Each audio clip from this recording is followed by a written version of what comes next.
بادشاہ تھے. بہت بڑی سیٹ ہوتی ہے بادشاہ. ہمارے ملک میں جو وزیر اعظم ہوتے ہیں نا، وزراء اعظم، وہ بادشاہ نہیں ہوتے، وہ جمہوری لوگ ہوتے ہیں. چھٹی نام بھی کو دے تو 5 سال کے بعد چھٹی تو کرنی ہے نا. لیکن جو بادشاہ ہوتے تھے وہ مطلق ہوتے تھے، جب تک زندہ ہیں تب تک بادشاہ. حضرت ابراہیم ابن ادھم بادشاہ تھے، گھر میں سوئے ہوئے تھے. طبیعت میں روز خیال آتا تھا کہ اللہ اللہ ہونی چاہیے یار، یہ دنیا تو تھوڑے چند روزہ ہے. وہی لفظ جو ہم سارے نہیں کہتے، دنیا چند روزہ ہے. تو پھر بندہ پوچھے کتنے دن رہ گئے ہیں آپ کے پاس؟ کہتا ہے بڑی عمر پڑی ہے ابھی صحیح ہونے کے لیے. حالانکہ دنیا یہ روز کہتا ہے. اور تیاری کیا ہے؟ کہتا ہے بڑا ٹائم پڑا ہے. پتہ نہیں کتنا ٹائم رہ گیا بھائی، کون سا سٹامپ پیپر مل گیا ہمیں. تو حضرت ابراہیم بن ادھم کہتے ہیں میں بھی روز جھگڑا کرتا تھا اپنے آپ کے ساتھ. پتہ مجھے تھا سارا. روز تسبیح لے لیتا، تھوڑا سا وقت نکال لیتا، 10 منٹ، کبھی 1 گھنٹہ، کبھی چلا گیا، کبھی نہ گیا، کبھی کر لیا، کبھی رہنے دیا. تڑپ اندر بڑی تھی لیکن کوئی روٹین نہیں تھی. تو عادتیں بھی ساری وہی تھی، کھانا مرضی کا، سونا مرضی کا، پہننا مرضی کا، آنا جانا اپنی طبیعت کا، کوئی پابندی نہیں.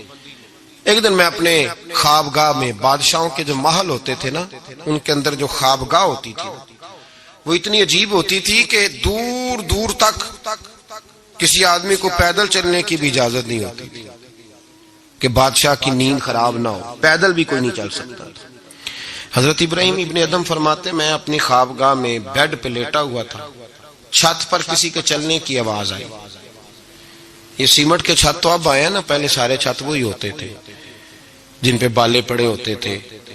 تو کہتے ہیں کسی کے چلنے کی آواز آئی تو میں نے زور سے آواز دے کے کہا، میں نے کہا کون ہے چھت پہ؟ طاقت ہی نہیں کسی کی چھت پہ کوئی آئے. میں لیٹا تھا اور سوچ رہا تھا اللہ اللہ کرنی چاہیے. کون ہے چھت پہ؟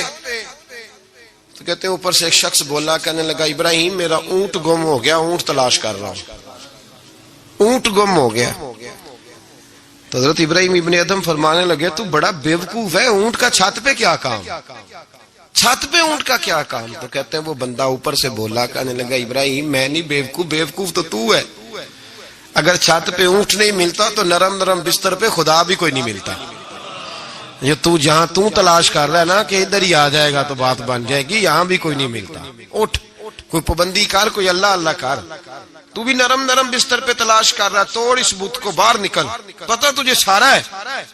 حضرت ابراہیم ابن ادھم فرماتے میں باہر نکلا. جو اپنے وزیروں میں سے مجھے اللہ سے زیادہ ڈرنے والا لگا اس کے سپرد میں نے حکومت کی اور میں نے ٹاٹ کا لباس پہنا اور جنگل میں چلا گیا. تیری تلاش میں پھرا میں جنگل، پہاڑ اور دشت میں.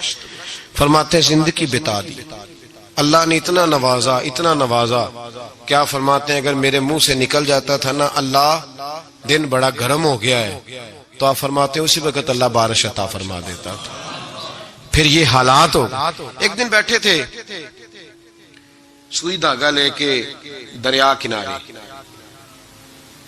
کرتا تھوڑا پھٹ گیا تو اس کو سی رہے تھے.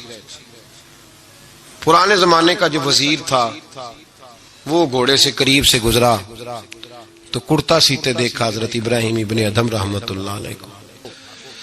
حضرت ابراہیم ابن ادھم سی رہے تھے تو وزیر آیا، دیکھا اور دیکھ کے کہنے لگا حضور دیکھیں نا آپ کتنے پریشان ہیں، کرتا سی کے دینے والا بھی کوئی نہیں. کتنی اچھی بادشاہی تھی، آپ اشارہ کرتے تھے ہزاروں کرتے آ جاتے.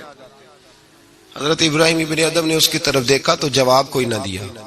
دریا کنارے بیٹھے تھے تو وہ سوئی ہاتھ میں تھی، وہ دریا میں ڈال دی اور کہنے لگے دریا کی مچھلیوں ذرا میری سوئی تو واپس کرو.